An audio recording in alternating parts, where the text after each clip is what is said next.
दोस्तों, अगर आप पिछले 2 या 3 साल से एसआईपी कर रहे हैं तो आज की वीडियो को एंड तक देखिए और फिर कमेंट में बताइए क्या मैंने जो बोला वो आपके साथ भी हुआ है या फिर नहीं।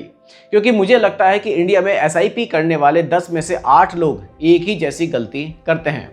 और दोस्तों, हैरानी की बात यह है कि ये गलती फंड चूज करने से नहीं होती, ये गलती पेशेंस में होती है। चलिए मैं आपको एक छोटी सी स्टोरी सुनाता हूँ। देखिए दोस्तों, बात है 2021 की। मेरे एक फ्रेंड हैं, उनका मेरे पास मैसेज आया। नाम हम कोई भी एग्जाम्पल के लिए रख लेते हैं, मनोज। तो उन्होंने मुझे लिखा कि राहुल भाई, आज से मैं 15,000 रुपये की एसआईपी शुरू कर रहा हूँ। मैंने बहुत खुश हुआ। मैंने भी रिप्लाई किया कि भाई बहुत अच्छी बात है, बस एक काम करना, जल्दी रिजल्ट की उम्मीदें आप मत करना, ठीक है। उसने भी मुझे रिप्लाई किया, अरे राहुल भाई, मुझे 10 से 12% के रिटर्न मिल गए ना, बस लाइफ सेट है। मैंने सिर्फ स्माइल उसको पास की। फिर लगभग 3 साल तक उसका कोई मैसेज मेरे पास नहीं आया इस बारे में। एक दिन अचानक व्हाट्सएप पर उनका मुझे मैसेज आया कि राहुल भाई, सच बताऊं, मज़ा नहीं आ रहा। इतना पैसा डाल दिया लेकिन पोर्टफोलियो उतना बड़ा मुझे नहीं लग रहा। लगता है एसआईपी बहुत स्लो है, क्या मैं इसको बंद कर दूं? मैं उनका मैसेज पढ़कर थोड़ा सा मुस्कुराया, क्योंकि ये सिर्फ मनोज की प्रॉब्लम नहीं थी दोस्तों, ये लगभग हर एक नए इन्वेस्टर की प्रॉब्लम होती है और शायद आपकी भी हो सकती है। मैं आपसे एक सवाल पूछता हूँ, अगर आज आपके अकाउंट में 5 लाख रुपए हैं और अगले साल वो 5.5 लाख रुपए हो जाए तो आप खुश होंगे? शायद हाँ। लेकिन अगर आपने उसके लिए लगभग 1,20,000 रुपये और इन्वेस्ट कर दिए तो आप बोलेंगे यार, ग्रोथ तो बहुत ज़्यादा स्लो है। और यहीं से प्रॉब्लम दोस्तों स्टार्ट होती है। हम एसआईपी को हमेशा गलत नज़रिए से देखते हैं। हम हर महीने रिटर्न्स देखते हैं, लेकिन हम लोग ये नहीं देखते कि एसआईपी का गेम ही थोड़ा सा अलग होता है। और इसी वजह से बहुत सारे लोग कंपाउंडिंग शुरू होने से पहले ही एसआईपी को बंद कर देते हैं। दोस्तों, अब मैं आपसे एक और सवाल भी पूछता हूँ। आपने कभी सोचा है, आखिर दुनिया के सारे सक्सेसफुल इन्वेस्टर एक बात बार बार क्यों बोलते हैं? कौन सी बात? Stay invested. कोई ये नहीं बोलेगा कि हर साल फंड बदलो, हर करेक्शन में एग्जिट करो, हर रैली में आप एंट्री करो। सब एक ही बात बोलते हैं, टाइम इन द मार्केट। और इसके पीछे एक बहुत बड़ा रीज़न भी है, एक ऐसा रीज़न जो शायद आज तक किसी ने आपको इतने सिंपल तरीके से ना समझाया हो। और दोस्तों, वो रीज़न है कंपाउंडिंग। लेकिन यहाँ भी एक ट्विस्ट है। कंपाउंडिंग पहले दिन से शुरू तो हो जाती है, लेकिन उसका जो मैजिक है वो पहले दिन से आपको दिखाई नहीं देगा। और जब तक ये बात आपको समझ में आएगी ना, तब तक तो बहुत सारे लोग एसआईपी बंद कर देते हैं। तो सवाल ये है, आखिर एसआईपी का असली मैजिक शुरू कब होता है और क्यों पहले 3 से 5 साल में लगता है कि एसआईपी बहुत स्लो चल रही है?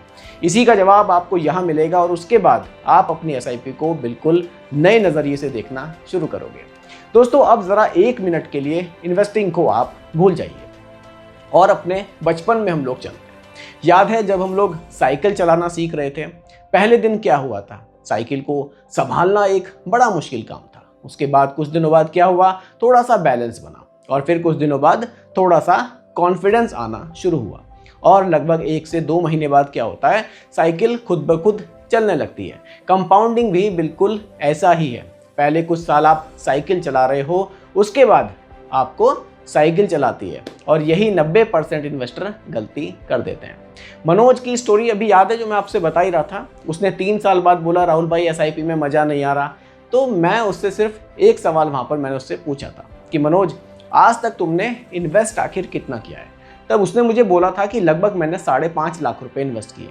और मैंने पूछा कि भाई पोर्टफोलियो भी कितना है? तो उन्होंने कहा कि पोर्टफोलियो करीब मेरा 6,20,000 का है। और फिर बोला सिर्फ इतना ही। मैं थोड़ा सा मुस्कुराया। मैंने कहा प्रॉब्लम पोर्टफोलियो में नहीं है भाई, जो प्रॉब्लम है वो तुम्हारी एक्सपेक्टेशन में है। देखिए, जब आप एसआईपी शुरू करते हैं तो पहले 3 से 5 साल आपका हीरो आपका पैसा होता है, ठीक है। हर महीने सैलरी आती है और आप 5,000, 10,000, 15,000 या 20,000 जो भी है आप इन्वेस्ट करते हो। पोर्टफोलियो आपका धीरे धीरे बढ़ रहा होता है, लेकिन उसका ज़्यादा हिस्सा आपकी मेहनत का होता है। कंपाउंडिंग का हिस्सा छोटा होता है और इसी वजह से जो ग्रोथ है वो थोड़ी सी आपको स्लो लगती है। लेकिन एक दिन गेम बदलना शुरू होता है। मान लीजिए आज आपका पोर्टफोलियो 2 लाख का है, मार्केट लगभग 12% बढ़ता है, तो ग्रोथ होगी कितनी? लगभग 24,000 की। अब मान लीजिए 10 साल बाद आपका जो पोर्टफोलियो है वो 25 लाख रुपए का हो गया। अब वहीं जो 12% की जो ग्रोथ होगी लगभग 3 लाख का असर आपको दिखाएगी। ध्यान दीजिए, मार्केट वही है, रिटर्न्स वही है, लेकिन रिजल्ट आपका बदल गया। पता है क्यों? क्योंकि पहले आप पैसा बना रहे थे, अब आपका पैसा ही पैसा बना रहा है, और इसी को कहते हैं कंपाउंडिंग का असली मैजिक। लेकिन यहाँ एक बहुत बड़ा ट्विस्ट है, कंपाउंडिंग किसी इन्वेस्टर को रिवार्ड नहीं करती, कंपाउंडिंग सिर्फ पेशेंस इन्वेस्टर को ही रिवार्ड करती है। इसीलिए दो लोग एक ही फंड में इन्वेस्ट करते हैं, एक करोड़पति बन जाता है और दूसरा बोलता है कि म्यूचुअल फंड में कुछ नहीं रखा। डिफरेंस फंड में नहीं होता, डिफरेंस हमेशा ड्यूरेशन में होता है। मैं आपसे एक पर्सनल सवाल पूछता हूँ, अगर आप आम के पेड़ लगाओ तो क्या अगले साल से ही आपको 100 किलो आम मिलना शुरू हो जाएंगे? नहीं, क्योंकि आप जानते हो कि पेड़ को वक्त लगता है। फिर एसआईपी के साथ हम इतने इम्पेशेंस क्यों हो जाते हैं? हम 2-3 साल में ही रिजल्ट मांगने क्यों लगते हैं? और जब रिजल्ट एक्सपेक्टेशन के हिसाब से नहीं मिलता तो हम क्या करते हैं? हम एसआईपी को बंद करने लगते हैं, हम फंड चेंज करने लगते हैं, और वही हमारी सबसे बड़ी गलती होती है। दोस्तों, अभी सबसे इंपॉर्टेंट बात बाकी है।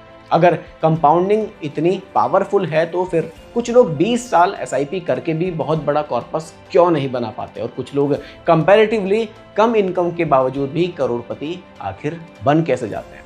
इसका जवाब पर हम लोग अब बात करेंगे। देखिए, वही इस पूरी जो वीडियो है ना, इसका सबसे पावरफुल लेसन भी आपके लिए होने वाला है। दोस्तों, एक आखिरी सवाल मैं आपसे पूछता हूँ। आपको लगेगा यार सवाल बहुत सारे पूछ लिए आज। आपके हिसाब से करोड़पति इन्वेस्टर और एवरेज इन्वेस्टर में सबसे बड़ा डिफरेंस आखिर क्या होता है? क्या ज़्यादा सैलरी का डिफरेंस होता है? जी नहीं। क्या अच्छे म्यूचुअल फंड का डिफरेंस होता है? बिल्कुल भी नहीं। तो क्या स्टॉक मार्केट की नॉलेज का दोनों में डिफरेंस होता है? वो भी नहीं। सबसे बड़ा दोस्तों डिफरेंस होता है टाइम का, और उससे भी बड़ा होता है डिसिप्लिन का। मैं आपको एक छोटा सा एग्जाम्पल देता हूँ। मान लीजिए 2 लोग हैं, दोनों हर महीने 10,000 की एसआईपी कर रहे हैं। पहला इन्वेस्टर हर बार मार्केट गिरते ही थोड़ा सा घबरा जाता है, कभी एसआईपी को पॉज कर देता है, कभी फंड को चेंज करने लगता है, कभी थोड़ा बहुत रिडम्पशन करने लगता है। और दूसरा इन्वेस्टर क्या करता है? उसको भी तो डर लग रहा है, उसको भी करेक्शन दिखाई दे रहा है, लेकिन वो एक बहुत बड़ा काम करता है, वो कुछ भी नहीं करता, बस अपनी एसआईपी को चलने देता है। और इन्वेस्टिंग में कई बार कुछ ना करना ही सबसे इंटेलिजेंट डिसीजन बन जाता है। एक लाइन दोस्तों हमेशा याद रखिए, कंपाउंडिंग फास्ट इन्वेस्टर को रिवार्ड नहीं करती, कंपाउंडिंग फेथफुल इन्वेस्टर को रिवार्ड करती है। दोस्तों, अगर आप एसआईपी शुरू कर रहे हैं तो पहले 5 साल अपना फोकस रिटर्न्स पर मत रखिए, फोकस रखिए अपनी हैबिट पर, क्योंकि पहले 5 साल में आप पैसा नहीं बना रहे, आप अपनी फाइनेंशियल आइडेंटिटी बना रहे हैं। और जब आइडेंटिटी स्ट्रांग हो जाती है तो कॉर्पस अपने आप बड़ा होने लगता है। मुझे लगता है कि हम लोग एसआईपी को हमेशा गलत नज़रिए से ही देखते हैं। हम हर महीने ऐप खोलते हैं, एनएवी को चेक करने लगते हैं, रिटर्न्स को चेक करने लगते हैं, ग्रीन है या फिर ये मेरा पोर्टफोलियो रेड है, बस वही देखते रहते हैं। लेकिन कभी ये नहीं देखते कि पिछले 5 साल में हमने कितनी कंसिस्टेंसी दिखाई। और सच बताऊं, फ्यूचर का करोड़पति आज का रिटर्न से डिसाइड नहीं होगा, आज की कंसिस्टेंसी से वो डिसाइड होता है। इसलिए आज एक काम करिए, अपनी एसआईपी बंद मत कीजिए, उसकी डेट देखिए और खुद से एक प्रॉमिस कीजिए, मैं कंपाउंडिंग को टाइम दूंगा। क्योंकि जिस दिन आपका पैसा आपकी सैलरी से ज़्यादा पैसा कमाने लगेगा, उस दिन आपको समझ आएगा कि लोग कंपाउंडिंग को दुनिया का 8वां अजूबा आखिर क्यों कहते हैं। तो दोस्तों, आज की इस वीडियो का सबसे बड़ा लेसन सिर्फ एक लाइन में आपको बताना चाहूँगा कि एसआईपी का मैजिक पहले दिन से शुरू हो जाता है, लेकिन उसका एहसास सिर्फ उन लोगों को होता है जो बीच में हार नहीं मानते। अगर आप सिर्फ 2-3 साल से एसआईपी कर रहे हैं तो प्लीज़ अपनी जर्नी को किसी और के 15 साल के पोर्टफोलियो से कंपेयर मत कीजिए। हर बड़ा पेड़ कभी एक छोटा सा बीज ही था और हर बड़ा कॉर्पस कभी एक छोटी सी एसआईपी थी। अगर आज की वीडियो ने आपकी थिंकिंग में थोड़ा सा भी चेंज किया हो तो एक कमेंट ज़रूर करिएगा, आई विल स्टे इन्वेस्टेड। मैं हर कमेंट पढ़ूंगा। वीडियो पसंद आई हो तो लाइक करिए, अपनी फैमिली और फ्रेंड्स के साथ शेयर ज़रूर कीजिए। और अगर आप म्यूचुअल फंड को सिंपल हिंदी में बिना किसी हाइप के समझना चाहते हैं तो इन्वेस्ट राइट को सब्सक्राइब करना मत भूलिए। मैं हूं राहुल, मिलते हैं अगली वीडियो में। तब तक के लिए बाय बाय, टेक केयर, जय हिंद।